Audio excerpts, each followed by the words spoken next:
السلام عليكم ورحمة الله وبركاته. ازيك يا حبايبنا؟ عاملين ايه؟ يا رب تكونوا دايما بخير. اللهم صل وسلم وبارك على سيدنا محمد عليه افضل الصلاة والسلام. كان عندنا بقى ما شاء الله الحبايب، ربنا يا رب يخلي ويبارك. عماتي وعيالهم وسلفتي وعيالها والجماعة كلهم كانوا موجودين. كنا كلنا بقى أكلة حلوة كده مع بعض، فراخ مشوية ورز بسمتي وسلطات وطحينة وأكلة تمام كده يعني. ده الرز اهوت. احنا كنا بنطبخ على السطح عشان الشواية، عشان كنا بنشوي فراخ وكده. ده الرز البسمتي اهوت، حطيت بهاراته وحطيت حاجته، اقلبه في بعضه وهجيب المية بقى واحطها عليه. هبتدي بقى اقلبه الاول كله في بعضه، البهارات بتاعته كركم وبابريكا و... وليمون مجفف وورق لورو وقرنفل اهو زي ما انتوا شايفين كده. هفضل اقلب لعند كل ما يبقى حاجة واحدة كده. فهقوم بقى مزوداه بقى ميه، حاطه الميه المعيار بتاعه.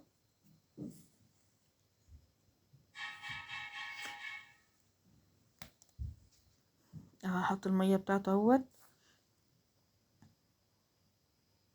ده قرنفل اللي على الوش، ده قرنفل وليمون، عشان محدش يقول ده ده قرنفل وليمون. هفضل بقى اقلب برضو كده. هحط الملح بتاعه، بس انا ما صورتش وانا حطيت الملح بتاعه بصراحه. هبتدي هغطي عليه بقى واسيبه لما يغلي. اهو بدأ يغلي وينشف معانا كده. ودي حرية بنتي، عايزه يا ماما اعمل، عايزه يا ماما اعمل. قلت لها اعملي يا ستي. اهي. كنا قاعدين بقى كلنا على السطح كده مع بعض، وكلنا كنا مع بعض كده، وعمتي ام حنين وعيالها والجماعة كلهم كانوا معانا دي بقى الشواية هي بقى بنشوي.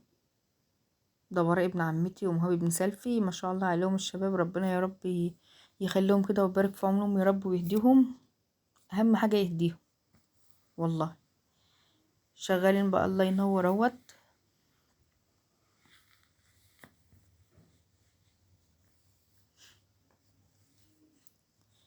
يعني كلنا كنا مع بعض كده، وربنا يخلي يا رب وبارك كده العيلة مع بعضها والفراخ بقى بتاعتنا جميلة ومتبلة بتتبيلة، بصوا ملهاش حل بصراحة والله بجد. تتبيلتها جميلة، كانت معمولة على بيات. ده بقى اهوت اللي حطينا بقى الفراخ الشواية كده على السطح اهوت وبنشوي. قعدنا بقى نهوي لما شبعنا دخانة وهبطنا. والله هبطنا من الدخانة ومن الشواية.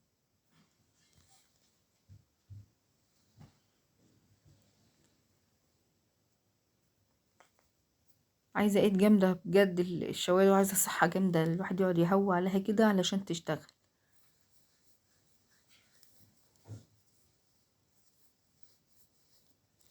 هنقعد بقى نقلبها شمال ونقلبها يمين.